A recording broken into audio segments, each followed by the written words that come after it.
सिलीगुड़ी के प्रधान नगर इलाके में शालू अपने बेटे ऋषि, बहू सिया और बेटे टीना के साथ रहती थी।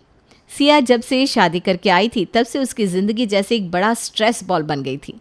नाना ऋषि तो बहुत प्यार करता था उससे, पर यहाँ हर वक्त महायुद्ध चलता रहता था। कैसे? चलिए देखते हैं। शालू अपने घर के लिविंग रूम में बैठी थी और उसके चेहरे पर चिंता की लकीरें थी। उनकी बेटी टीना घर आती है, जींस और टी शर्ट पहनी हुई, और हाथों में एक पार्टी का गिफ्ट बैग भी है। टीना, ये क्या पहन रखा है तुमने? कोई शर्म वरम बची नहीं है क्या तुम में? यह सब बेच खा कर आई हो तुम? मॉम, एक तो रात के 1 बजे ऐसे डराने का क्या मतलब है? मैं जैसी गई थी वैसे ही तो आ भी गई ना। ये रात रात भर जगे रहने का क्या सेंस है, बताओ तो। और दूसरी बात, मुझे कोई इंटरेस्ट नहीं है ये फालतू की कन्वर्सेशन में। I am going, okay? इतना कहकर टीना अपने रूम में चली जाती है। पीछे से शालू और सिया बात करते हैं। ये टीना को समझाना मुश्किल नहीं, नामुमकिन है। ये लड़की कभी नहीं समझेगी कि मैं इसे क्या बताने की कोशिश कर रही हूँ। अरे इसे तो लगता है कि मैं इसकी दुश्मन हूँ। ये सिलीगुड़ी है, कोई बम्बई नहीं है जहाँ ये सब नॉर्मल है। लोग देखते हैं, 4 बातें करते हैं, अरे अजीब नज़रों से देखते हैं, पर इसे तो कुछ भी कह दो तो इस पर चांदी चढ़ जाती है। और तुमने देखा कैसे ये ज़ोर ज़ोर से चीखती है, चिल्ला चिल्ला कर बात करती है। यह है क्या कोई अच्छे घर के बच्चों के लक्षण कि बड़ों पर चिल्ला कर बात करी जाए? माँ जी, आप सही कह रही हैं। दीदी को चिल्लाना नहीं चाहिए था, ये मैं भी मानती हूँ, पर आप भी ना पीछे नहीं हटती हैं। वैसे अभी ना बहुत देर हो गई है, इसके बारे में हम कल बात करेंगे। Good night. ये कहकर सब अपने अपने रूम में चले जाते हैं। अगली सुबह चाय पीते समय, सिया, कल रात को तुम्हारा प्रवचन अधूरा रह गया था ना, तो आज सुना दो अभी। यह आपकी प्रॉब्लम है माँ जी, आप कभी नहीं सुनती, और जब सुनाने पर आती हैं तो ऐसा सुनाती हैं कि सामने वाले के दिल को चीरती हुई निकलती है। हाँ, अब तो भी सुना दे मुझे। शादी से पहले माँ बाप की सुनो, शादी के बाद सास की, फिर पति की, फिर बच्चों की, और अब तो बहू की भी। वाह रे भगवान वाह, बहुत इंसाफ दिलाया है तूने। अरे माँ जी, आप प्लीज़ शांत हो जाइए, 2 मिनट। नहीं सिया, ये मेलोड्रामा चलने दो इनका यही नेचर है। वैसे तो आते जाते सब पर बरसेंगी, पर जब भी इन पर बात होती है तो ये ऐसे ही अवॉइड करती हैं।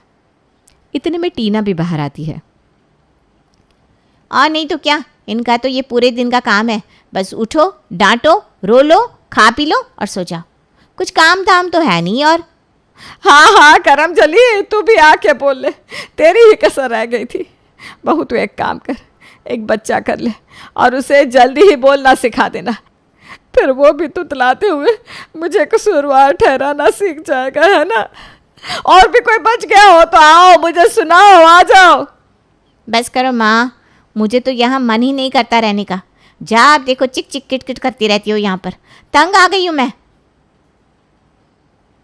टिया प्लीज़, अब तुम भी शुरू मत हो जाओ। हम यहाँ सिचुएशन संभालने की कोशिश कर रहे हैं और तुम और आग में घी डालने का काम कर रही हो। अरे इसकी तो आदत है, ये अलग में घी नहीं डालती है बहू, ये तो घासलेट का कनस्टर लेकर स्वाहा करती है। Very funny, and please mind your own business. आप और आपकी छोटी सोच के साथ मैं और कॉम्प्रोमाइज़ नहीं कर सकती। छोटी सोच? व्हाट छोटी सोच? छोटी सोच होती ना बेटा तो अब तक 2 चोटियों में बांध कर रखती और 18 की होते ही शादी करवा देती। इतनी छूट दे रखी है, तब भी सिर्फ शिकायत है। अरे रात के 2 बजे ऐसे क्या आग लगी है जो बाहर रहना होता है? मम, यही तो बात है। मैं नेटवर्किंग करती हूँ, मेरा काम है लोगों से मिलना, उनसे सीखना, समझाना, उनको यूटिलाइज करना अपने बिजनेस के लिए। अरे कौन सा बिजनेस है? कौन सा ऐसा बिजनेस है आपका महारानी साहिबा? और यह कौन सा काम है जो रात में ही करना होता है? भूत प्रेत घूमते हैं रात में। ऐसी बेतुकी बातें और फालतू के एक्सक्यूज ना मुझे मत दिया कर। माँ हूँ तेरी, इतना बेवकूफ़ मत समझ मुझे। मॉम, आप तो हो 2024 में, पर आपकी सोच अभी भी 1900 की आंटियों जैसी है। इनमें बड़े लोग भी घूमते हैं और कोई मेरे लिए क्यों अपना शेड्यूल चेंज करेंगे? ये दिन में काम करते हैं और रात में नेटवर्किंग। मुझे उनके टाइम के हिसाब से चलना पड़ता है। प्लस मुझे नहीं लगता कि कोई बहुत बड़ी प्रॉब्लम है जितनी आप बना रही हैं। टीना, अपना मुंह बंद रख। क्यों रखो बंद? क्या कर लोगी आप? हैं क्या कर लोगी? इसकी जुबान तो बहुत तेज चलने लगी है। रिशु, सिया, इसके लिए जल्दी से जल्दी कोई रिश्ता ढूंढो और निकाल दो बाहर इस लड़की को। ओए, माँ हो तो इसका मतलब ये नहीं है कि कुछ भी बकती जाओगी, समझी? तुम क्या निकालोगी मुझे बुढ़िया? मैं खुद इस घर से निकल रही हूँ। हाँ। और ऐसा कलेश हो जाता है घर में मानो कोई तूफान आ गया हो। दोनों तरफ से माँ और बेटी एक दूसरे पर तीर फेंके जा रही थी। टीना अपने कमरे में जाकर आनन फानन में बैग में कपड़े डालती है और घर से निकल ही रही थी कि तब, हाँ हाँ, दफा हो जाए यहाँ से। तेरे जैसी औलाद से तो अच्छा है कि मैं एक बेटे की माँ ही बन के रहूं। अरे नहीं चाहिए मुझे ऐसी औलाद जो माँ का खून गर्म करते और हर बात पे उसका तिरस्कार। Get lost from here. मुझे भी कोई शौक नहीं है या आप जैसी डायन औरत के साथ रहूं। अरे लोग तो सास को कोसते हैं, पर मुझे तो बढ़िया एक्सपीरियंस हो गया अपनी सगी माँ के साथ ही। मेरी सास जितनी भी घटिया होगी आपसे तो कम ही होगी, आई एम श्योर। हाँ हाँ, तो अब लाइसेंस मिल जाएगा ना यशी करने का। और क्या काम करेगी तू? हैं, एक कप चाय के अलावा तो तुझे कुछ आता नहीं। सड़क पे भीख मांगेगी या फिर नाचेगी? बस करिए आप दोनों प्लीज, मैं हाथ जोड़ती हूँ आपके। ये क्या चलता ही जा रहा है सुबह से? दोपहर के 2 बज रहे हैं, किसी ने कुछ खाया नहीं ना पिया है। ऋषि आज फिर काम पर नहीं गए। अरे ऐसी क्या प्रॉब्लम है एक दूसरे से आपको कि बस बिल्लियों की तरह एक दूसरे के ऊपर पंजा मारती ही जा रही है, मारती ही जा रही है। और टीना, तुम इस घर से नहीं जाओगी कहीं भी। तुम पागल हो, मैं नहीं। तुम्हें और माँ जी को किसी बात की सेंस ही नहीं है, पर मुझे तो देखना पड़ता है ना। समाज में हमारी इज्जत है और उस इज्जत को बनाए रखना पड़ता है। इसलिए तुम घर के ऊपर वाले फ्लोर पर शिफ्ट हो जाओ, ओके? टीना कुछ सोचती है, फिर कहती है, ठीक है, पर मैं कोई काम नहीं करूंगी। लोल, वो तो तुम वैसे भी नहीं करती हो। Excuse me? एक्सक्यूज्ड। मुझे तुम्हारे और माँ के मुंह भी नहीं लगना। मैं बहुत ज़्यादा गुस्से में हूँ। मैं और सिया बाहर टहल कर आते हैं और आने के बाद मुझे तुम्हारा सारा सामान ऊपर वाले कमरे में दिखना चाहिए, समझी? हम तुम्हारे गुलाम नहीं है कि तुम्हारी खिदमत में सामान भी हम ही शिफ्ट करें। अच्छा अच्छा, ठीक है ठीक है। ये कहकर टीना ऊपर शिफ्ट होने की तैयारी करती है। सिया और ऋषि बाहर पार्क में जाते हैं। देखा तुमने ऋषि, कैसे बिहेव करते हैं दोनों। ये रोज का हाल है। न माँ जी टीना को समझने की कोशिश करते हैं और ना ही टीना चुप रहती है। एक बार चुप रह के देख ले, शायद मम्मी जी चुप हो जाए, पर नहीं। वो कहती है माँ के साथ कुछ भी करो, वो तो साक्षात नीम का पेड़ है। तुम तो ये सब अभी अभी देख रही हो सिया, मैं तो ये बचपन से देखता रहा हूँ। माँ हमेशा समाज, मर्यादा, अनुशासन में विश्वास रखती आई है। पापा के जाने के बाद भी तुमने देखा ना, विधवा का रूप पूरी तरह से धारण किया है। बस ऐसी है माँ, जिद्दी। जो बात उनके दिमाग में आ गई तो वो 100% उसे बोल के या करके ही रहेंगे, चाहे जो भी हो जाए। वैसे तो ये अच्छी बात है ऋषि कि मम्मी जी अपनी बात सामने रखती हैं, पर रखने का एक तरीका भी तो होता है। ऐसा थोड़ी ना कि कुछ भी बोल दो। तुम ठीक कह रही हो, अब लाना ही पड़ेगा इन दोनों को लाइन पर। दोनों मिलकर कुछ प्लानिंग करते हैं। अगले दिन, मम्मी जी आज मेरी कुछ फ्रेंड्स आ रही हैं घर पर। वो वर्किंग वुमेन है और शाम को ऑफिस के बाद सीधा यहाँ आएंगी, ठीक है ना? हाँ हाँ ठीक है, मुझे भी बुलाना ज़रा, मैं अभी तो देखूँ कैसी होती हैं ये लड़कियाँ। सुबह अपने घर का काम छोड़कर बगल में पर्स टांग कर और हिल की टक टक करते हुए ऑफिस मटकते हुए जाती हैं। जी मम्मी जी, उसी के तो पैसे मिलते हैं उन्हें, है ना? वो रोज़ बस यही करती हैं, पर्स टांग कर मटक कर जाती हैं और फिर वैसे ही वापस आती हैं, और महीने के अंत में उन्हें सैलरी भी मिलती है। तो ना ज़्यादा ज़बान मत लड़ा, तेरी एक ननद काफ़ी है ऐसी बदतमीज़ी करने के लिए। फिर शाम को सिया की फ्रेंड्स उसके घर आती हैं।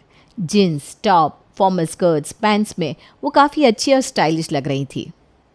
आ गई तेरी सहेलियाँ, ज़रा देखे तो कैसी है ये। हाय राम, ये क्या पहना है इन लड़कियों ने? क्यों आंटी जी, क्या खराबी है इन कपड़ों में? अच्छे तो लग रहे हैं। अब ऑफिस जा रहे हैं तो यही सब तो पहनेंगे हम। हाँ आंटी जी, यही तो फॉर्मल वेयर पहनते हैं ऑफिस में, वरना क्या आपकी तरह साड़ी और सूट पहन के घूमे हम? इतना कहकर सिया की सहेलियाँ ज़ोर ज़ोर से ठहाके मारकर हंसती हैं। शालू वैसे तो समझ रही थी उनकी बात और उस पर सोच भी रही थी, लेकिन कहीं ना कहीं उनकी इतने सालों की सोच बदलना बहुत ही मुश्किल लग रहा था। वो अब भी सोचती है कि लड़कियों को कायदे से रहना चाहिए और जीन्स पैंट पहनने वाली लड़कियां बदचलन होती है। तो आप में से कोई भी मुझे लगता नहीं कि अपना घर संभालती होंगी। बस काम वाले के हाथ में सौंप दो अपना घर, अपना पति, अपने बच्चे और यहाँ बैठकर चिल करो, है ना? यही तो सोचती हैं आजकल की लड़कियाँ। ये बात सुनकर सभी लड़कियाँ एक दूसरे को देखने लगी। पहले तो वो चुप रही, पर फिर अचानक वो लोग फिर से हंसने लगे। अरे इसमें हंसने वाली क्या बात है भाई? आंटी जी, मैं अपनी कंपनी में एचआर की प्रेसिडेंट हूँ। इसके लिए मैंने दिन रात मेहनत की है। कॉलेज के समय से मैंने शादी, बच्चे सब इसी ऑर्गेनाइजेशन में रहते हुए किए हैं और मैं गर्व से कह सकती हूँ कि मैं अपने काम में बहुत अच्छी हूँ। पर आपको पता है, मेरे घर पे अगर किसी के यहाँ फंक्शन हो या घर पे कोई बीमार हो तो सबसे पहले सब मुझे ही बोलते हैं उसे संभालने के लिए, क्योंकि मैं दोनों चीज़ें बहुत अच्छे से हैंडल कर सकती हूँ। रही बात मेरे कपड़ों की, तो शायद मेरे कपड़े आपके लिए ठीक ना हो, विच इज़ फाइन, पर ये मेरी पहचान है। और आंटी, मुझे अपनी सास की देखभाल के लिए जॉब छोड़नी पड़ी, पर मैं वर्क फ्रॉम होम करती हूँ। एक कंपनी के लिए कहानियाँ लिखती हूँ और बहुत अच्छा कर रही हूँ। मेरी तो सास, जिन्होंने आजीवन घूंघट में बिताया, उन्हें मेरे कपड़ों से बिल्कुल कोई प्रॉब्लम नहीं है। प्रॉब्लम कपड़ों में नहीं होती आंटी, सोच में होती है। हाँ आंटी, और कपड़े हमारे कंफर्ट के लिए बनाए जाते हैं। आपको शायद इतने साल साड़ी पहनकर अब उसमें कंफर्टेबल फील होता होगा, पर मुझे तो जीन्स या स्कर्ट में ज़्यादा कंफर्टेबल लगता है। किसी को सूट में कंफर्टेबल लगता है।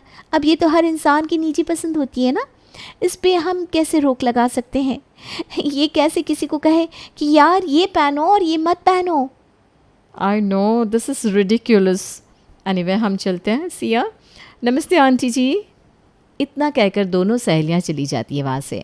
उनके जाने के बाद, देखा मम्मी जी, इतने बड़े पोजीशंस पर होके भी वो लोग बिल्कुल घमंड नहीं रखती हैं। बेशक वो फॉर्मल्स और जीन्स पहनती हैं, पर संस्कार वो तो एकदम सही है उनके। कपड़ों पे मत जाइए, इंसान की सोच, उसकी नीयत को देखिए मम्मी जी। हाँ बहू, वैसे तो ठीक ही कह रही है तू, पर मैं करूँ भी तो क्या करूँ? टीना को ऐसे नहीं देख सकती मैं। मुझे उसके कपड़ों से ज़्यादा दुनिया के बुरे लोगों का डर लगता है। तू देख रही है ना आज कौन ही सेफ है। ऊपर से ये लड़की रात को 2-2 बजे आती है।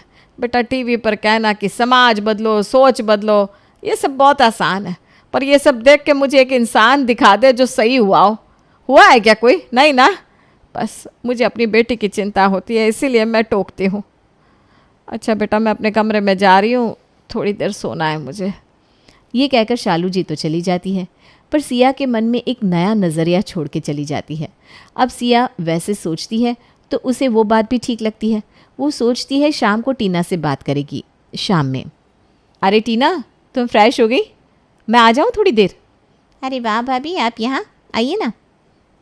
तो टीना, मुझे एक बात बताओ, तुम्हें मम्मी जैसे प्रॉब्लम क्या है? वो तो जो कहती है तुम्हारी भलाई के लिए ही कहती है ना। अच्छा, तो मम्मी ने आपको कहा ना? ये मैं जानती हूँ, ये इन्हीं के शब्द हैं। भाभी, केयर करना एक बात होती है, पर किसी पे बंदिश लगाना एक और। आप बताइए मुझे, क्या उन्हें सिर्फ मेरी केयर है? कभी कभी भाई भी तो लेट आते हैं ना, तो उसका काम है और मेरा काम बस टाइम पास। अगर मैं लेट आ रही हूँ तो आप पूछो ना कि बेटा क्या चल रहा है, दिखाओ, बताओ, समझाओ क्या कर रहे हो। ये समझ में आता है मुझे, पर बिना किसी बात पे किसी पर बरसना, ये कहाँ की सेंसिबल बात हुई भला? और एक बात, आप शायद कहेंगी कि वो लड़का है, पर अगर भैया लड़के हैं तो क्या वो सच में सेफ़ है? हाँ, कोई बदतमीज़ी नहीं कर सकता, पर क्या कोई कुछ भी नहीं कर सकता? उन्हें बिल्कुल कोई खतरा नहीं है। ये तो कोई बात नहीं हुई भाभी। और मैं किसी क्लब में क्या साड़ी पहन कर जाऊँ? जहाँ जो ड्रेस कोड है मैं वही तो फॉलो करती हूँ। इंसान को वक्त के साथ बदलना चाहिए, ना कि वक्त चले जा रहा है और हम बैठे 17वीं सदी में। और अगर कोई बात समझानी होती है ना, तो प्यार से भी समझाई जा सकती है। ये लाउड स्पीकर जितनी तेज़ आवाज़ करोगे तो लोग सही को भी नहीं एक्सेप्ट करेंगे। 1000 बार कहा है माँ से कि थोड़ा आराम से बात करो, लेकिन नहीं, उन्हें लगता है कि बुलंद आवाज़ से ही पता चलेगा कि घर का मुखिया कौन है। इसलिए भाभी मुझे वहाँ नीचे रहना ही नहीं था, मैं यहाँ ऊपर ही ठीक हूँ। पर टीना, रिश्ते ऐसे तोड़े नहीं जाते हैं और ऐसे ऊंची आवाज़ में बात नहीं की जाती। वो बड़ी है तुमसे और बाकी सब सपने होते हैं। और अपने अपने होते हैं, यही ना। बड़ी अच्छी फिल्म थी वो, पर देखा ना उसमें धर्मेंद्र कैसे सनी और बॉबी के साथ बात करता है प्यार से। तो बस प्यार दो, प्यार लो। ये कहकर टीना अपने बेड पर लेटकर मोबाइल चला रही होती है और अपनी दुनिया में खो जाती है। उधर सिया ऋषि से फिर बातें करती है और एक और प्लान बनाते हैं दोनों। अगली सुबह, मम्मी जी मैं आज अपने फ्रेंड्स के साथ बाहर जा रही हूँ, आप बाकी सब देख लेना, ओके बाय। ये कहकर सिया जींस और एक क्रॉप टॉप पहनकर बाहर निकलने लगती है कि शालू कहती है, अरे ये क्या पहन रखा है बहू? बस करिए मम्मी जी, आप इतनी रोक टोक लगाना बंद करिए ना, मैं बड़ी हो गई हूँ और ये सब बर्दाश्त नहीं करूँगी। हाँ माँ, क्या हर समय पीछे पड़ी रहती हो सबके, कोई और काम नहीं है क्या आपको? तभी टीना वहाँ आती है। ऋषि और भाभी, ये क्या तरीका है मम्मी से बात करने का? वो बड़ी है ना आपसे और आपकी भलाई के लिए तो कह रही है। हो गया कि और बकवास बाकी है तुम्हारा? हाँ, तुम कल की पैदा हुई लड़की मुझे सिखाएगी? हाँ बहू, अपनी जुबान पर लगाम लगा, मेरी बेटी के लिए खबरदार जो गलत शब्द निकाले तो। निकालूंगी, मैं तो गालियां भी निकालूंगी, कर लो जो करना है। और वैसे कुछ कहने की जरूरत ही क्या है? क्यों टोकती रहती हैं आप, बताइए। इस बार टीना कहती है, मैं जानती हूँ ये बहुत कुछ कह जाती हैं, पर वो हमारी भलाई के लिए कहती हैं। पापा के जाने के बाद समाज के लोग इन्हें बुरी नज़र से देखते थे, जिसके लिए इन्होंने हमेशा अपने आप के साथ मुझे भी प्रोटेक्ट करके रखा। और मैं जानती हूँ मैं ऊंची आवाज़ में बात करती हूँ, पर मेरे दिल में मम्मी के लिए सिर्फ प्यार है। मम्मी, मैं बिज़नेस भी इसीलिए कर रही हूँ ताकि आगे जाके आपको कभी एक एक पाई के लिए तरसना ना पड़े। मुझसे जो कुछ बन पड़ेगा मैं करूँगी मम्मी। हाँ बेटा, मैंने समाज की बेकार बातें तुझ पर थोप दी। जा मेरी बच्ची, फतेह हासिल कर, हम तेरे साथ हैं। बस यही था, हो गया मिलाप। हाँ और क्या, चलो जाओ तुम दोनों। आज तो शाम को मैं टीना के साथ क्लब जाऊंगी, और वो भी स्कर्ट पहनकर। हैं? बाप रे, नहीं मम्मी, आप रहने दो प्लीज़। अरे क्यों, चुप कर तू, मैं आऊंगी समझी। और तू और दोनों के बीच में 2 मिनट की शांति फिर तूफान बन जाती है और सिया और ऋषि वहाँ से खिसक लेने में ही भलाई मानते हैं।